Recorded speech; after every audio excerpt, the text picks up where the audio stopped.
Hello student, this is your geography lecture and Bharat Group of School and Junior College welcomes you. Today is your fourth chapter, primary economic activities. As you all know, there are economic activities, different type of economic activities which are primary, secondary and primitive, etc. So now we are about to learn the primary economic activities. On the first page of your chapter you can see a map given to you.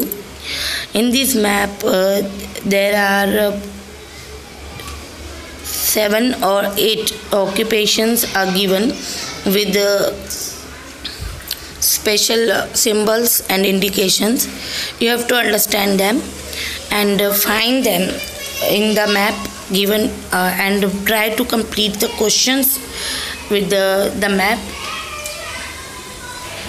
The occupations which are given here are agriculture, animal husbandry, fishing, mining and lumbering. Lumbering, as you know, to cut the forest for economic activities is called lumbering. अब आप समझ सकते हैं, there are given picture and some symbols are given in worldwide how this primary occupations have spread. ये world wide में किस तरह से फैले हुए हैं, कहाँ कहाँ पर हैं, आप ये देख सकते हैं. और फिर इससे रिलेटेड जो आपको क्वेश्चंस दिए हुए हैं, इन क्वेश्चंस को आपको पढ़ना है, समझना है और try to write down the answers to this questions. अब हमको ये समझ में आ गया है कि बहुत सारी एक्टिविटीज़ जो है ह्यूमन बींग्स करते हैं ताकि वो जो है अपने लाइवलीहुड को गुजार सके. ज़्यादा करके ये जो प्राइमरी एक्टिविटीज़ होती है, प्राइमरी ऑक्यूपेशन एक्टिविटीज़ होती है, ये डिपेंड करती है नेचर पे. Hunting, gathering, animal husbandry, agriculture, fishing, lumbering etcetera are primary economic activities. इसमें नेचुरल रिसोर्सेज को एक्सप्लॉइट किया जाता है. प्राइमरी एक्टिविटीज़ में फैक्टर्स जो अफेक्ट करते हैं वो है नेचुरल कैलेमिटीज़ और primary activities. To fulfill daily needs of growing population, provide technical help to manpower, etc. Immunization was started in primary activities. Now यहाँ पर आपको टेबल दिया हुआ है. Complete the following table in your notebook. One has been done for you as example. Primary economic activity है agriculture. तो इसके लिए कौन सा नेचुरल रिसोर्स जो है रिक्वायर्ड है और इसके जो फैक्टर्स है अफेक्टिंग एक्टिविटीज़ जैसे नेचुरल और मैन मेड, ये क्या क्या है. तो उसी तरह से आपको दूसरा दिया हुआ है animal husbandry, fishing, mining, lumbering और गैदरिंग. तो आपको ये पढ़कर समझना है. अब प्राइमरी ऑक्यूपेशन में सबसे पहले जो ह्यूमन बीइंग ने शुरू किया था वो है hunting. He begins to hunt for his needs. उसने अपने भूख के लिए या अपने लिए, अपने फूड के लिए उसने सबसे पहले हंटिंग करना शुरू किया होगा. हंटिंग को इसलिए प्रिमिटिव एक्टिविटी भी बोला जाता है. A large number of animal species have become extinct. इसी वजह से जो है बहुत से एनिमल जो है एक्सटिंक्ट हो चुके हैं क्योंकि एनिमल्स की जो है हंटिंग की जाती है. जो हद से ज़्यादा हो जाए तो वो एक्सटिंक्शन को पहुंच जाते हैं. Large scale hunting, commercial hunting जो है अभी बैन है वर्ल्ड वाइड में. उसके लिए बहुत सारे लॉज वगैरह पास किए गए हैं. इनको कंजर्व करने के लिए और प्रोटेक्ट करने के लिए कुछ कानून बनाए गए हैं. सम ट्राइब जो है वो अभी भी हंटिंग करते हैं और इनका जो हंटिंग होता है वो सब्सिस्टेंस होता है, यानी ये इकोनॉमिकल ये पर्पस के लिए नहीं करते हैं. सब्सिस्टेंस यानी इतना कि वो खुद अपने लिए गुजर बसर कर सके या अपना गुजारा कर सके. अब डिस्ट्रीब्यूशन, इसका डिस्ट्रीब्यूशन है Bushman of Kalahari desert South Africa, Pygmies of earthquake Pygmies of equatorial selvas, Boras, Eskimos of tundra और सेंटिनियल्स इन अंडमान, जरावास, ओंजेस एक्सेट्रा. ये अपने लाइवलीहुड के लिए क्या करते हैं, हंट करते हैं. आपको यहाँ फिगर 4.2 में कुछ जो है पिक्चर्स दी हुई है. तो ये जो है ये हम डेली बेसिस पे यूज़ करने वाली चीज़ें, तो हमें ये सोचना है, ऑब्जर्व करना है कि हम कहाँ से ये कहाँ से हमें मिलती है, from where we get them, और इनके लिए जो रॉ मटेरियल्स होता है वो क्या होता है, और कहाँ से ये रॉ मटेरियल जो है अवेलेबल किया जाता है। वर्ल्ड वाइड में बहुत से लोग जो है ऐसी एक्टिविटीज़ को प्रैक्टिस करते हैं जो कि ज़्यादा करके नेचुरल प्रोडक्ट्स पर डिपेंड करती है। बहुत से ट्राइब्स ऐसे होते हैं जो फ्रूट्स, रूट्स, ट्यूबरल्स, लीव्स और फ्लावर्स, मेडिसिनल प्लांट वगैरह को अपने लिवलीहुड के लिए कलेक्ट करते हैं। इसके अलावा वो gums, lakh, Honey, wax, rubber और दूसरे टाइप के जो है फॉरेस्ट प्रोडक्ट्स को भी कलेक्ट करते हैं। इसका एग्जांपल है काठ जो है कलेक्ट किया जाता है मॉनसून फॉरेस्ट से, खैर ट्रीज से, जो कि मॉनसून फॉरेस्ट में पाया जाता है। और ये जो प्रोडक्ट्स होते हैं इनकी मार्केट में बहुत ज़्यादा डिमांड होती है। ये एक्टिविटीज़ जो है कैरी आउट की जाती है लार्ज स्केल पर, कमर्शियल स्केल पर। The occupation is carried in all the forest covered regions of the world. Equatorial forest जो है डेंस होते हैं, एवरग्रीन होते हैं, यहाँ का क्लाइमेट ह्यूमिड होता है और अनहेल्दी होता है। इसके लिए यहाँ पर जो है रेप्टाइल्स वगैरह डिस्टर्बेंस होने की वजह से बहुत ज़्यादा मतलब नुकसानदेह होता है, ख़तरनाक होता है यहाँ पर ये सब चीज़ों का कलेक्शन करना।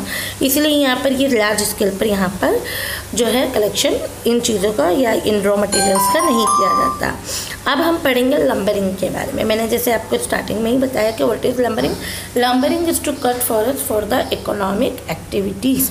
और ये इकोनॉमिक एक्टिविटीज़ के लिए आपको जो फिगर 4.1 जो मैप आपको दिया हुआ है, इस मैप को अगर आप ऑब्जर्व करोगे तो आपको पता चलेगा कि कौन से मॉनसून रीजन में ये लंबरिंग लार्ज स्केल पे होती हैं, ऑस्ट्रेलिया के कौन से पार्ट में होती है। ये जो आपको क्वेश्चंस दिए हुए, अगर आप उस मैप को अच्छी तरह से ऑब्जर्व करोगे you can find out the answers for them.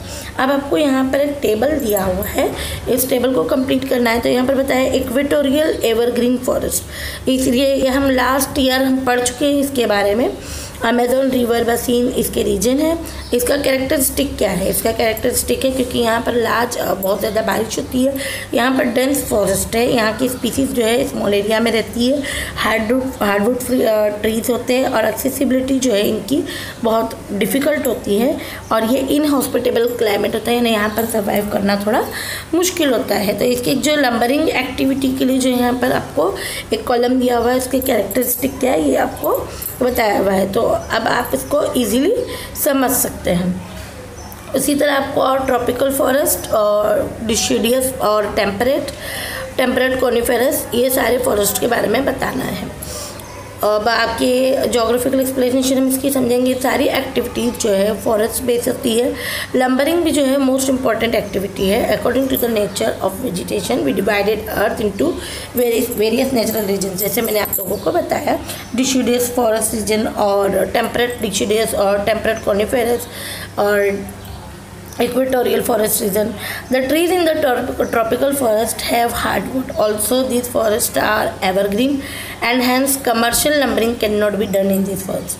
यहाँ पर जो है हार्डवुड होता है और इनकी जो कमर्शियल वैल्यू बहुत कम होती है। और ट्रॉपिकल डिसिडियस और मॉनसून फॉरेस्ट जो है ये डेंस नहीं होते। बहुत सी बुशेज जो होती है यहाँ पे नैरो होती है, बेस में होती है फॉरेस्ट के। Since these forests are near agricultural lands and densely populated regions, they have been deforested for agriculture purpose, यानी ये एग्रीकल्चर पर्पज़ के लिए पहले ही डिफॉरेस्टेड किए गए, यानी यहाँ पर लंबरिंग से ये डिफॉरेस्टेड नहीं हुए हैं। इन द कॉर्निफेरस फॉरेस्ट, ये जो कॉर्निफेरस फॉरेस्ट होते हैं यहाँ पर जो खास स्पीसीज होती है ट्रीज़ की जो इस एरिया में पाई जाती है, ये लंबे और बहुत टॉल ग्रो होते हैं। ये इसलिए यहाँ पर जो है लंबरिंग की एक्टिविटी बहुत ज़्यादा होती है। मोस्टली यहाँ पर प्रैक्टिस्ड होती है। Today wood is used on a very large scale और various purpose, hence the percentage of forest in the world decreasing drastically. तो फॉर डिफॉरेस्टेशन तो हम लोगों ने लास्ट ईयर भी पढ़ा था 11th स्टैंडर्ड में कि जब डिफॉरेस्टेशन होता है तो जो है फॉरेस्ट की जो वर्ल्ड वाइड जो परसेंटेज होता है वो कम होना शुरू हो जाता है और इसका रिज़ल्ट बहुत ही हज़ार्डस होता है जो कि हमारे एनवायरनमेंट के लिए बिल्कुल भी ठीक नहीं होता। ठीक है, अब हम फ़िशिंग के बारे में पढ़ेंगे। फ़िशिंग हम लोगों ने लास्ट ईयर फ़िशिंग के बारे में भी पढ़ा है। फ़िशिंग हम लोग अभी ऑब्जर्व करेंगे फिगर 4.1 में कि कौन कौन से एरियाज़ या कौन कौन से सी शोर्स और ओशियंस में फ़िशिंग की जाती है। बहुत फिज़िकल और नेचुरल फैक्टर्स हैं जो इम्पैक्ट करते हैं फिशिंग की डेवलपमेंट को is a activity in certain areas of the world wide.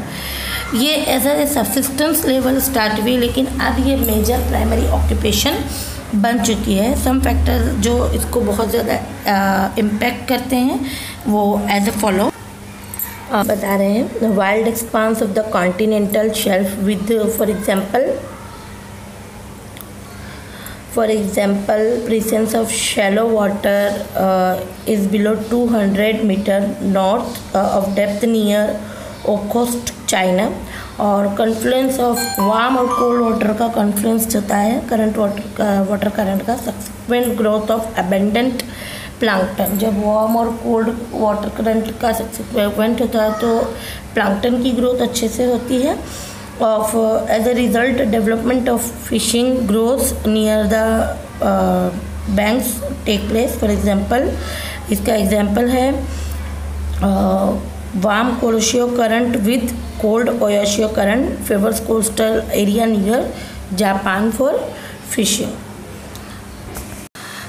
इसके अलावा और भी बहुत सारे चीज़ें होती है जो इस पर करती है, जैसे traditional skill. Some people are naturally good at fishing. For example Japanese activity has further developed, यहाँ पर बहुत ज़्यादा डेवलप्ड हो गई है।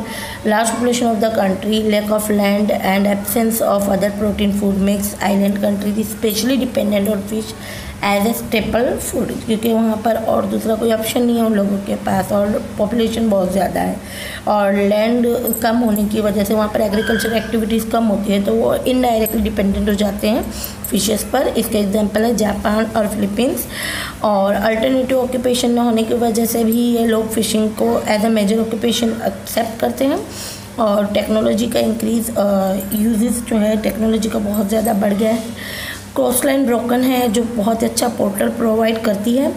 कोल्ड क्लाइमेट और टेम्परेट रीजन फैसिलिटीज़ भी प्रिजर्वेशन जो है फिशेस की उसके लिए बहुत अच्छी होती है।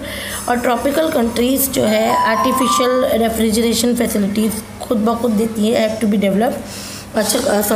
कोस्टल रीजन्स में जो है आर्टिफिशियल रेफ्रिजरेशन का जो फैसिलिटी डेवलप करनी पड़ती है, जबकि कोल्ड क्लाइमेट रीजन में ये बहुत कम होती है इस चीज़ की ज़रूरत, क्योंकि ये नेचुरली वहाँ पर क्लाइमेट कोल्ड होता है तो प्रिजर्वेशन ईजी हो जाता है। Near by forest provides would for ship and building. जो आसपास के जो फॉरेस्ट होते हैं ये शिप और बिल्डिंग के लिए शिप बिल्डिंग के लिए जो है फॉरेस्ट ये वुड्स ईजीली प्रोवाइड करते हैं। अब एनिमल हस्बेंड्री क्या होती है? एनिमल हस्बेंड्री के लिए लार्ज स्केल में बहुत ज़्यादा मतलब ग्रासलैंड्स की ज़रूरत होती है। और आप मैप में जब फिगर 4.1 को आप अच्छे से ऑब्जर्व करोगे तो आप देखोगे कि एनिमल हस्बेंड्री जो है मोस्टली जो है ग्रासलैंड्स पर ही होती है, जैसे सवाना है और दूसरे जो ग्रासलैंड्स है या मेडोज़ हैं और वहाँ पर होती है। तो जोग्राफिकल एक्सप्लेनेशन है एनिमल हस्बेंड्री का। Considering the latitudinal distribution of animal husbandry in the world wide, it is located between 30 degree north to 60 degree north and 30 degree south to 50 degree south latitudes. Climate is one of the most important influencing factor in the development of animal husbandry. ये बहुत ज़्यादा developed हुई है northern hemisphere में। Development of in the northern hemisphere, presence of grassland in this region occupation in this continent has led to distribution of occupation। इस area में या इस रीजन में बहुत ज़्यादा ग्रासलैंड का डिस्ट्रीब्यूशन होने की वजह से यहाँ पर इस ऑक्यूपेशन को बढ़ावा मिला है। यहाँ पर ये ऑक्यूपेशन बहुत अच्छे से चल रहा है। लेकिन ये ऑक्यूपेशन जो है इन्फ्लुएंस्ड हुआ है सबसे ज़्यादा एडवांस टेक्नोलॉजी, मार्केट और अवेलेबिलिटी की वजह से of large state. It has developed America, South America and Australia. The animal husbandry is in North and South America is carried out with the help of advanced technology। यानी north America और south America जैसी countries में ये regions में ये जो है बहुत ही टेक्नोलॉजी के थ्रू जो है इसको कैरीड आउट किया जाता है। कमर्शियल स्केल्स पे किया जाता है। डेंस फॉरेस्ट इज़ हॉस्पिटेबल, यहाँ पर जो है इनहॉस्पिटेबल होते हैं। क्लाइमेट लो क्वालिटी फेडर और इक्वेटोरियल रीजन जो है डिस्करेज करता है इसके डेवलपमेंट को, यानी जो है इक्वेटोरियल रीजन्स में एनिमल हस्बेंड्री बहुत अच्छे से नहीं की जा सकती है, क्योंकि यहाँ का जो क्लाइमेट है और जो फॉरेस्ट होते हैं ये इनहॉस्पिटेबल होते हैं इन चीज़ों के लिए। Looking figure 4.1 we realize that agriculture and animal husbandry is done together in mens area, यानी ऐसी जगह पर जहाँ पर ह्यूमन बींग्स जो है साथ में रहते हैं, यानी ये जो है डेंस फॉरेस्ट वगैरह में नहीं की जा सकती। हैंस हम लोग इसको as a allied activity consider कर सकते हैं। पढ़ने जा रहे हैं माइनिंग के बारे में। Mining as you all know to find the underground minerals from the earth crust is called mining. Mining में हम लोगों को बहुत सारे जो है मेटल्स और नॉन मेटल और बहुत से दूसरे जो है इम्पॉर्टेंट एलिमेंट्स मिलते हैं। तो अब हम इसके बारे में पढ़ने जा रहे हैं। अगर 4.1 को हम ऑब्जर्व करेंगे तो यहाँ पर जो क्वेश्चन हमें दिए हुए 0.6 पर हम इसके आंसर्स अब हम लोग पढ़ने जा रहे हैं माइनिंग के बारे में। तो इसका एक जोग्राफिकल एक्सप्लेनेशन। हम जानते हैं कि मैन जो है बहुत ही एंशियंट टाइम से जो है मिनरल्स का यूज़ करता आ रहा है। हम बहुत सी जगह पर मिनरल्स को यूज़ करते आए हैं, एंशियंट टाइम से हम इसे यूज़ कर रहे हैं। मिनरल्स जो है वेपन्स, टूल्स, ज्वेलरी और दूसरी चीज़ें बनाने में, मेडिसिन्स, यूटेंसिल्स वगैरह बनाने में हमारे बहुत हेल्प करते हैं। Various stages of cultural evolution eight the end of man are also related to the use of minerals. At the end of the Stone Age, men developed skills of using minerals. जब stone age का end होने आया, at the end of the stone age, तो man ने जो है usually human beings ने stone age के एंड पर डेवलप किया स्किल्स को, यूजिंग मिनरल्स को यूज़ करने की स्किल्स को अलग अलग पीरियड्स जैसे copper age, bronze age, iron age, atomic age वगैरह में इसने जो है अपनी ज़रूरत के हिसाब से इन्हें यूज़ किया है। Men's progressive development can be attributed to the exploitation of minerals. इसने यहाँ तक कि अब मिनरल ऑयल और नेचुरल गैस को तक भी ऑयल और नेचुरल गैस रिजर्व्स को भी एक्सप्लॉइट करना शुरू कर दिया है।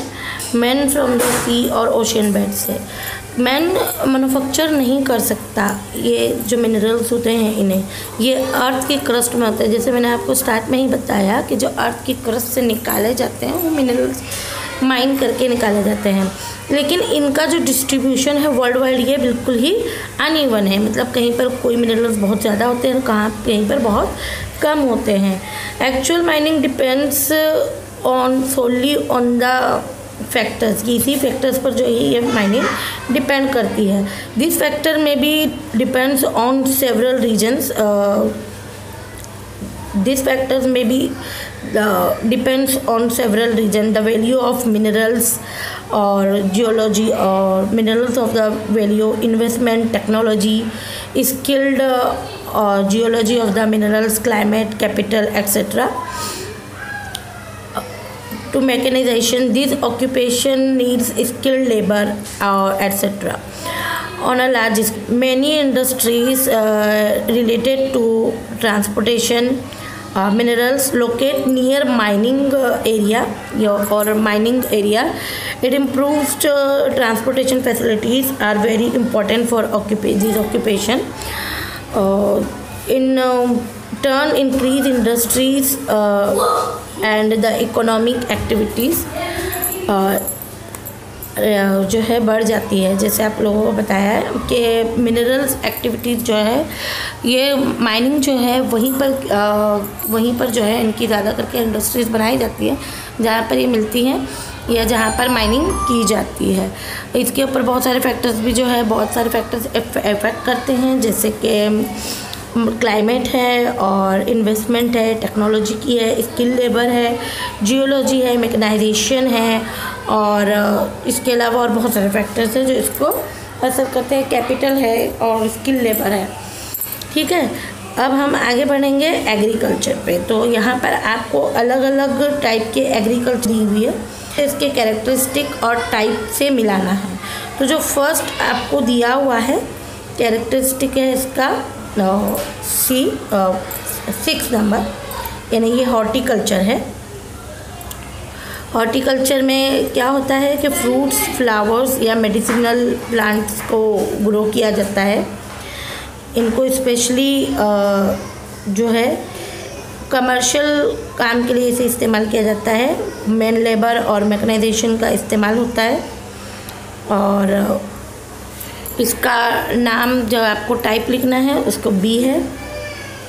आपको जो पिक्चर नंबर 2 दी हुई है इसका नाम है मार्केट गार्डनिंग, और ये टाइप मार्केट गार्डनिंग, इसका टाइप C है और इसका कैरेक्टरिस्टिक नंबर 5 है।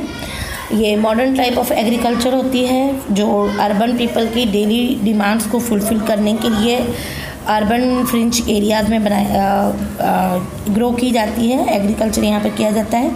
मैक्सिमम प्रोडक्शन होता है लिमिटेड एग्रीकल्चर एरिया में। कैपिटल का भी high use of capital high है, along with use of manual labour, use of scientific technology, knowledge और कैपिटल, ऑर्गेनिक और केमिकल मैन्योर्स और फर्टिलाइज़र और इरिगेशन है। और ऐसे एरिया में यूज़ किया जाता है जहाँ से जो है अर्बन एरिया का डिस्टेंस ओवरनाइट या ट्रक या किसी दूसरे व्हीकल से किया जा सके। इसमें इंक्लूड होता है vegetables, fruits, milk, eggs, meat, fish etcetera. और मेनली इन हाईली इंडस्ट्रियलाइज और डेंसली पॉपुलेटेड अर्बन एरियाज़ में ये डेवलप्ड होता है। फ्रूट्स, वेजिटेबल्स, फ्लावर्स और फ्रॉम खेड़, शिवापुर, सासवड़, ये सब जो है पुणे में लाए जाते हैं। ये इसका एग्जाम्पल है। इसके बाद जो आपको पिक्चर दी हुई है वो है एक्सटेंसिव एग्रीकल्चर की। इसके कैरेक्टरिस्टिक होते हैं large farm size, capital intensive, और ये मोनोकल्चर होती है। मोनोकल्चर यानी एक ही क्रॉप जो है यहाँ पर ग्रो की जाती है। लोकल लेबर को एम्प्लॉय किया जाता है। बहुत ज़्यादा क्रॉप को मैनेज किया जाता है। क्वालिटी और प्रोसेसिंग अच्छी होती है। और पर हेक्टर यील्ड लो होता है लेकिन टोटल प्रोडक्शन हाई होता है। एक बार प्लांटेशन डन हो जाए तो ये प्रोडक्शन 10 to 15 ईयर्स का होता है। ये रॉन्ग है। लार्ज साइज ऑफ फार्म होता है। कैपिटल इंटेंसिव होता है। मॉडर्न मशीनरी के यूज़ किया जाता है। सोइंग और हार्वेस्ट, कल्टीवेशन और कमर्शियल एनिमल हस्बेंड्री भी यहाँ पर की जाती है। पर हेक्टर लो माय होती है। Temperate grassland, steppes, prairie, downs, pampas वगैरह में किया जाता है। वीट और मेज इसके मेजर क्रॉप्स होते हैं। जो नेक्स्ट पिक्चर आपको बताया हुआ है वो है प्लांटेशन। इसे प्लांटेशन बोला जाता है, प्लांटेशन एग्रीकल्चर। इसमें लार्ज फार्म साइज़ होता है, कैपिटल इंटेंसिव होता है, मोनोकल्चर होता है। मोनोकल्चर मैंने जैसे बताया, और सॉरी मैंने तब रॉन्ग बोल दिया था, अलग पिक्चर के लिए बोल दिया था। एक ही किस्म, एक ही टाइप का जो है क्रॉप ग्रो किया जाता है। लोकल लेबर्स को एम्प्लॉय मिलता है। क्रॉप जो है वेल मैनेज और क्वालिटी प्रोसेस अच्छा होता है। पर हेक्टर यील्ड लो होता है लेकिन टोटल प्रोडक्शन हाई होता है। उसके बाद जो पिक्चर आपको दी हुई है इसका प्रोडक्शन देख सकते हैं यहाँ पर राइस की, टी, कॉफी, फार्मिंग हो रही है। इसे बोला जाता है इंटेंसिव प्लांटेशन केरला में एग्रीकल्चर। और इसके प्लांटेशन कैरेक्टरिस्टिक्स है स्मॉल, इसके अलावा internationally Malaysia, India, Sri Lanka, Brazil, Indonesia, Caribbean island जो है डोमिनेंट होती है। मैनुअल लेबर का यूज़ किया जाता है। China, India, Japan, Korea, Sri Lanka और कंट्रीज जो है इनमें यहाँ पर ये मोस्टली होता है। और राइस इनका जो है मेजर क्रॉप। इसके बाद जो आपको पिक्चर बताया गया है वो है शिफ्टिंग एग्रीकल्चर। इसके एग्जाम्पल हैं शिफ्टिंग एग्रीकल्चर में फॉरेस्ट लैंड को जो है पहले बर्न किया जाता है एग्रीकल्चर पर्पज़ के लिए। फिर बहुत ही स्मॉल फार्म साइज़ होता है। प्रोडक्शन भी बहुत कम होता है और production can be taken only for 2 to 3 years. वो उस ज़मीन को फिर वैसे ही छोड़ दिया जाता है और दूसरी ज़मीन देखते हैं। और ये ज़्यादा करके जो ट्राइब्स होते हैं, ट्राइबल पीपल, ये जो है इसे करते हैं। और मेनली प्रैक्टिस होता है फॉरेस्टेड और ट्रॉपिकल रीजन में। इसका internationally Asia, south east Asia, south and central America और अफ्रीका में ये प्रैक्टिस किया जाता है। फॉरेस्ट रिसोर्सेज जो है डिक्लाइन और सॉल्यूशन ऑकर होता है इसकी वजह से। तो जैसे हमने बताया ये मोस्टली ट्राइब्स के थ्रू होता है। जब हम world wide distribution of agriculture देखते हैं तो हमें समझ में आता है कि जो मोस्टली पीपल इंगेज्ड है इन एग्रीकल्चर एक्टिविटीज़ ये ज़्यादा बिलोंग करते हैं अफ्रीका एंड देन एशिया को। लेकिन जो हम देखते हैं तो जो एक्सटेंसिव एग्रीकल्चर होता है ये मोस्टली जो है यूरोप कंट्रीज से रिलेटेड होता है। अमेरिका और ऑस्ट्रेलिया का जो percentage of population engage in this activity जो है बहुत कम है। जनरली जो डेवलप्ड कंट्रीज़ है यहाँ पर लेस पॉपुलेशन एग्रीकल्चरल एक्टिविटीज़ में इंगेज्ड होती है, while the share of population engaged in agriculture higher होता है डेवलपिंग कंट्रीज़ में। अलग अलग क्रॉप जो है प्रोडक्ट प्रोड्यूस की जाती है डिफरेंट पार्ट्स ऑफ वर्ल्ड में। वेरियस फिजिकल और सोशल इकोनॉमिक फैक्टर्स जो है इसे इन्फ्लुएंस करते हैं। डेवलपमेंट ऑफ एग्रीकल्चर जो है मेजर फिजिकल फैक्टर्स जो है इन्फ्लुएंस करते हैं एग्रीकल्चर को, वो है क्लाइमेट, टोपोग्राफी, सॉइल और बायोटिक फैक्टर्स।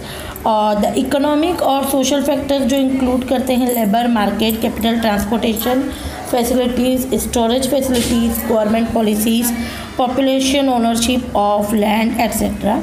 हम देखते हैं कि अलग अलग टाइप की जो एग्रीकल्चर है, जैसे हम लोगों ने अभी देखा शिफ्टिंग एग्रीकल्चर है, इंटेंसिव सब्सिस्टेंस एग्रीकल्चर है, मार्केट गार्डनिंग है या प्लांटेशन एग्रीकल्चर है। ये जो है इनके कैरेक्टरिस्टिक भी अलग अलग है जो आपको ऊपर बताया गया है। दो ग्रीन हाउस पॉली हाउसेस ये जो है ये भी एक किस्म से एक टाइप है एग्रीकल्चर की। Similarly high yielding seeds, fertiliser और इंसेक्टिसाइड ये भी यूज़ की जाती है प्रोडक्शन को इंक्रीज़ करने के लिए। तो ओवरऑल हम लोगों ने समझा इस लेसन में कि जो प्राइमरी एक्टिविटीज़ होती है वो ज़्यादा करके डिपेंडेंट होती है नेचर पर, फिर चाहे वो माइनिंग हो, फिशिंग हो, एग्रीकल्चर हो, लंबरिंग हो एट्सेट्रा। हम ह्यूमन बींग्स को ये सोच समझ कर इस्तेमाल करनी चाहिए और इसे जितना हो सके उतना कम एक्सप्लॉइट करना चाहिए। ये आज आपका ज्योग्राफी का लेक्चर था। आप लोगों को I hope you have all understand that. और प्लीज़ जो आपको असाइनमेंट्स मिले हैं उसे प्लीज़ कंप्लीट कर लीजिए, ये बहुत ज़रूरी है। Okay, bye, take care, stay home, stay safe.